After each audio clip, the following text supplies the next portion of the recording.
everyone, this is Lakshay from ZEX Media and we have Aaron over here. So hi, how are you? Hi, I'm fine. Thanks for inviting me. So Aaron is from the ICP Hub, right? He just went out from the panel discussion. It was great. It was a blast, right? Heard about what you guys do exactly. So let us know what's your exact role in the ICP Hub. I'm the hub manager of Singapore Hub. It's called ICP.HUB Singapore. And what we do is we're a community aggregator. We are a totally independent, community-driven hub and funded by ICP grant.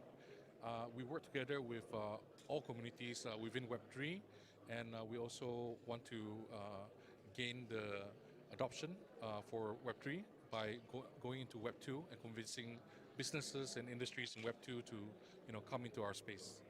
Yeah, and Singapore and Dubai has been hubs for the innovations, right?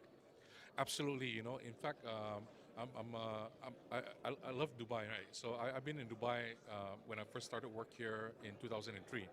So I know Dubai really well, and in fact, 2 years ago I moved here to Dubai. So I'm a Dubai resident, and I have a lot of friends within the Dubai community, and so it's almost like home to me. Yeah. And it's very similar to Singapore because it is of course a major financial hub. I think Singapore and Hong Kong there was some competition, and today you can say that in some ways Singapore is ahead of Hong Kong. But Dubai, I believe, is a little bit like Singapore maybe 20, 30 years ago, Yeah. where they're upcoming financial hub, and you can see what's happening here. Housing prices are increasing, and so many people are coming into Dubai, and it's just tremendous growth. So for crypto to to consider this as a regional hub, I think it's a totally natural thing. And in fact, I think with the infrastructure that Dubai have and the entrepreneur spirit, and can-do attitude here, I actually think that Dubai will give Singapore a run for her money. Yeah, Dubai learned a lot from the Singapore, I guess, because previously Singapore was the main hub, right? The main stage where different innovative projects come and showcase their talents, right? But now Dubai is going hand in hand, parallel with Singapore, and both of them are, helping the industry grow and flourish, right? Absolutely, I mean, in fact, if you look back on blockchain history, which is not that long, at some points we have friendly jurisdiction. I believe Estonia was one of them. At some point, Japan was one of them. Then it was Hong Kong, then Singapore, and now it's Dubai. I think in the U.S., in Europe, they've taken somewhat, more careful approach towards regulation. So things are slowing down a little bit, but we see Asia is driving this innovation along with Middle East. And, so Singapore and Dubai is very much, both, making very important contribution for the growth of our space. And I think there should be more collaboration and communication. In fact, they're recently. The RACDAO CEO was in Singapore for Token 2049, and I think there's been channels of communication with the two regulators and the two governments, and I believe as an industry and also as a community, we can, follow that path, and just, increase the collaboration between Singapore and Dubai, so both of us and, the whole industry can benefit from this. Yeah, great. And I just had a chat with Sad as well. He told us about, the learning curves you guys are solving in the community, and you have a very strong grasp of the community. So tell me about that. Yeah, so what we were seeing is, in fact, we're seeing the eventual adoption of regulation worldwide. Okay, so over the next few years, you will see many different governments deciding on important things like CBDC, whether they allow crypto exchanges or not, or for example, borrowing, lending, or custodial, or the fundraising part, right? The ICOs and IEOs and whatnot, and there'll be I'll say Baskin Robbins 31, right? 31 different types of flavors out there, and every single country will carve out their own niche in order to be able to compete.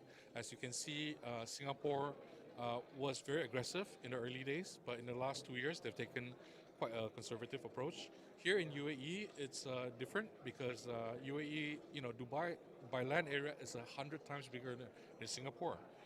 And in terms of the structure, you have the various Emirates, you have Abu Dhabi, you have Ras Al Khaimah with the RACDAO, you have so many different free zones as well, Yes. So Dubai is in fact a very special jurisdiction in the sense that, it's a one place that can offer you, like 10 flavors, right? And, Yes. and I find that interesting. Whereas in Singapore, I believe, they've made a decision to limit crypto for now, at least, to wholesale or so-called non-retail. In Hong Kong, they've decided to suddenly come back beginning of the year, and they wanted to again welcome crypto companies. But the kind of regulation they want to put in place, I believe, is still up in the air because there was like two major hacks. Not forgetting other jurisdiction like Macau, I believe they have their own ideas. So this is what we're going to see. So on that path, between now and 5 years later, where everything will be regulated and you will have major financial players. A lot of them will be people that you and I are very familiar with. It's going to be the large banks of the world, large banks of the UAE or Singapore. They will be in crypto.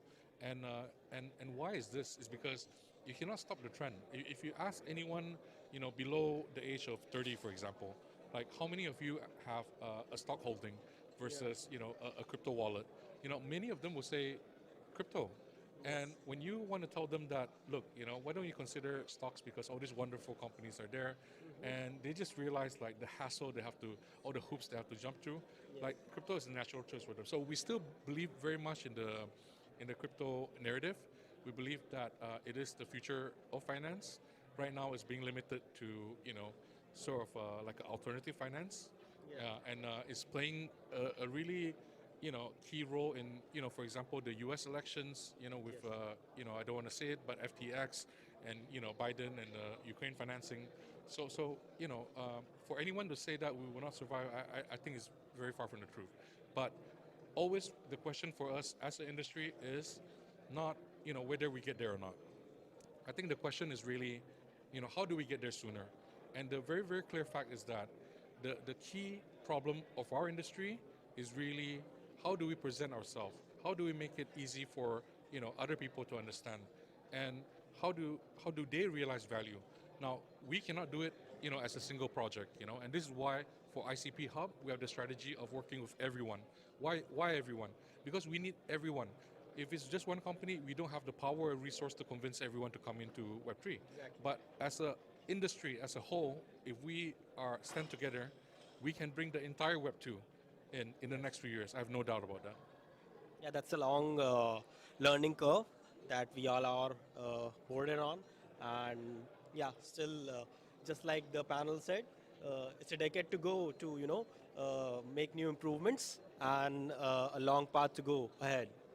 Yeah, I mean, you'll be surprised by some of the speed, I guess, because in fact, when people talk about, for example, there was a recent report that everyone is talking about is the state of venture capital financing in the space. Yeah, the figures are down compared to last year, but there's a lot of deals which, I've been talking to VCs, and I know some of the deals that is not public. People are interested in that, investors are interested in that, but they don't come in, within, the interests of, let's say, a token fund, right? A venture capital that specifically invests in, projects with tokens, right? These are more traditional, private equity, kind of like, yeah, kind of like, traditional finance, right? So you don't consider that in your metrics. But I believe if we widen like our scope and just include all that, then we'll probably see a growth. So this is an opinion that I have, and I would say at this point, and according to the turnout in Token 2049, there was 400 events. I would say the interest is extremely healthy, and we have a very bright future to look forward to, and this future will appear very, very soon. Yeah, hope to see that soon. And thank you all. Thank you for your insights that we had over the panel discussion at the ABC Conclave, as well as talking to you here. It was pleasure meeting you. Yeah, same here, man. Thank you. Thank you so much. All right, thank you.